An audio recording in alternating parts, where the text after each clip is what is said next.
মনোনয়নপত্র দাখিলের শেষ তারিখ হচ্ছে 21শে এপ্রিল, এটা মঙ্গলবার। রিটার্নিং অফিসার মনোনয়নপত্র বাছাইয়ের জন্যে 22 এবং 23 তারিখ এটা আপনার সময় দিয়েছেন, আমাদের এখানেই এটা হবে। আপিল আবেদন 26 তারিখ, এটা রোববার, যদি কেউ আপিল করেন তাহলে এটা।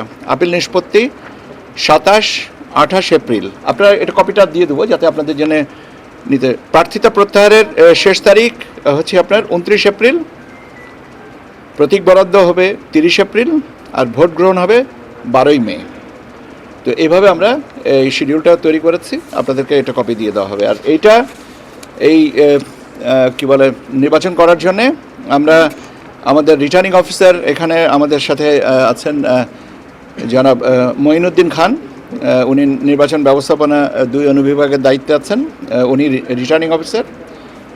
আমাদের জনাব মনির হোসেন, উনি আছেন নির্বাচন পরিচালনা অধিশাখার দায়িত্বে, উনি সহকারী রিটার্নিং অফিসার, এবং আমরা 4 জন পোলিং অফিসারকে এই দায়িত্বে নিয়োজিত করেছি। এই তালিকাটাও আপনারা পেয়ে যাবেন।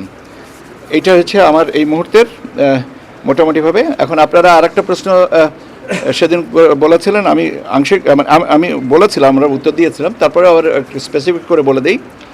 সংরক্ষিত মহিলা আসনের বন্টনটা হচ্ছে বিএনপি এবং তার জোটের ভিতরে 3 দল আছেন, গণ অধিকার পরিষদ, গণসংহতি আন্দোলন এবং বাংলাদেশ জাতীয় পার্টি বিজেপি।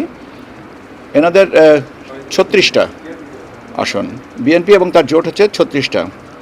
জামায়াতে ইসলাম এবং তার জোটের সাথে আছেন এনসিপি, বাংলাদেশ খেলাফত মজলিস এবং খেলাফত মজলিস, এনাদের 13টা। 6 জন স্বতন্ত্র প্রার্থী একজোট হয়ে ওনাদের জন্য একটা। আর ইসলামী আন্দোলন বাংলাদেশ এবং রুমিন ফারহানা ম্যাডাম এনারা বলেছেন যে ওনারা কোর্টে এককভাবেই থাকবেন, কোনো জোটে যাবেন না। সো 36, 13, 1 এই মিলিয়ে 50টার হিসাব।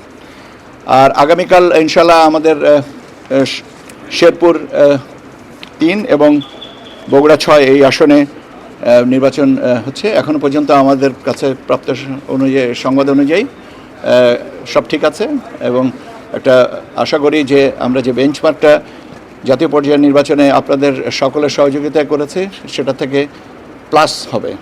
আপনাদের ধন্যবাদ।